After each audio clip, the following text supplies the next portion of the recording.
Ah mais qu'est-ce que c'est ça? Aujourd'hui, je réalise un rêve de gosse pour le Grand Paris Express. J'y retourne.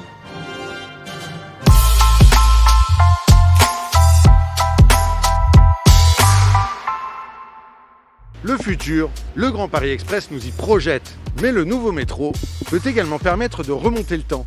À Chelles, les riverains de la future ligne 16 aperçoivent derrière des palissades une fouille où des archéologues explorent une période de 10 000 ans d'âge. On va aller découvrir comment se déroule cette opération menée par l'INRAP, l'Institut national de recherche archéologique préventive. Allons-y.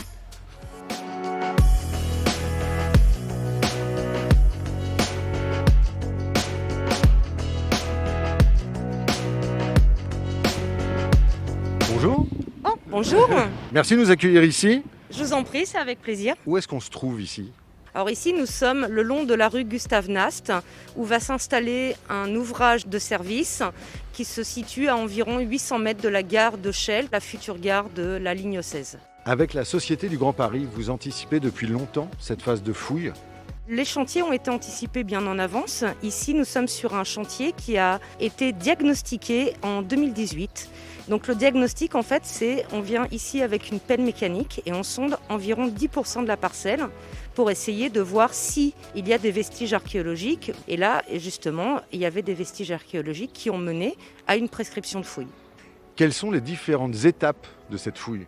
Alors la première étape, c'est une étape de préparation où on va réserver les engins, réserver l'équipe, mettre en place un calendrier d'intervention qui se fera avec la Société du Grand Paris. Ensuite, on passe sur la phase dite terrain.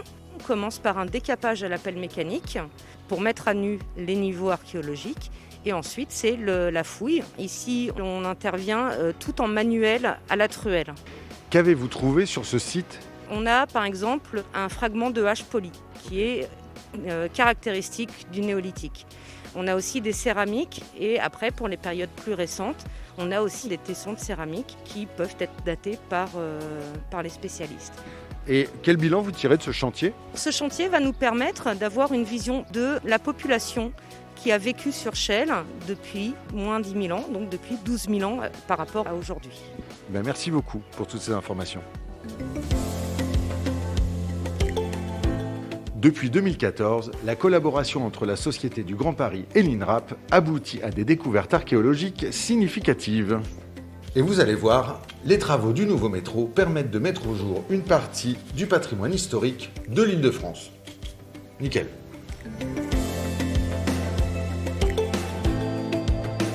Est-ce que tous les grands chantiers doivent faire l'objet d'une démarche d'archéologie préventive? L'emprise des grands chantiers est telle que, pour l'essentiel, ils donnent lieu à des opérations d'archéologie préventive. Est-ce que ces démarches d'archéologie peuvent retarder le planning des travaux et donc du nouveau métro?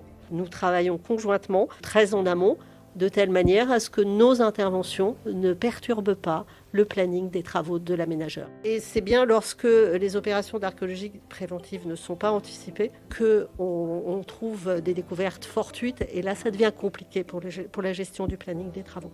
Intervenir en amont, finalement, c'est déterminant. Absolument.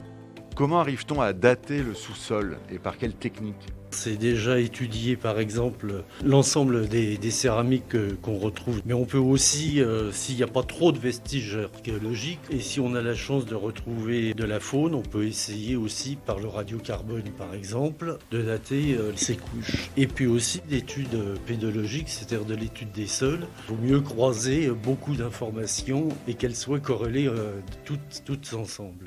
Sur les chantiers du nouveau métro, qu'a-t-on découvert de particulier? Sur la fouille de la future gare de Vitry. Un mausolée au IIIe siècle, une occupation funéraire pendant le premier millénaire. On pense que c'était une communauté chrétienne fondée au IIIe siècle. Le chantier de Chelles sur la gare a été un déclencheur extraordinaire puisque ça nous a permis, nous, de combler des failles dans la chronologie qu'on connaît extrêmement mal de ces périodes entre moins 3500 et moins 1500 avant. Donc Chelles, ça a été c'est une sorte de maillon manquant qui nous permet de recaler tous les autres sites qu'on avait en Île-de-France. Un certain nombre de fouilles ouvrent aussi des champs de recherche et des champs d'interrogation pour les chercheurs dans les années à venir. Sur la fouille de Vitry, sous la gare, on a trouvé des rejets liés à l'activité de l'Institut médico-pédagogique au XIXe siècle.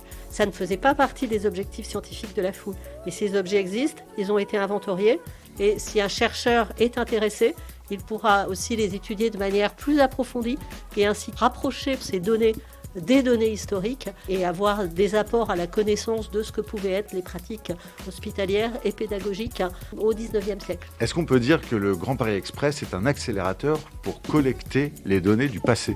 Bien sûr, dans les 10 ans à venir, qui sont l'objectif de réalisation du métro du Grand Paris Express, il y aura nécessairement des fouilles, des investigations archéologiques compte tenu de la richesse des territoires qui seront traversés par le futur métro. Eh bien, merci beaucoup. Après l'archéologie, vient le temps du génie civil. Les Indiana Jones des temps modernes laisseront leur place aux engins de chantier. Le nouveau métro marquera à son tour l'histoire.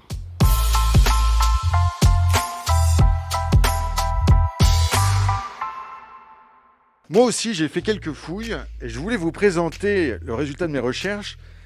Ça, pour moi, à mon avis, ça a au moins 2000 ans, ça. Ouais, je pense. Ça, c'est un vestige, ça. Ça, c'est précieux, hein.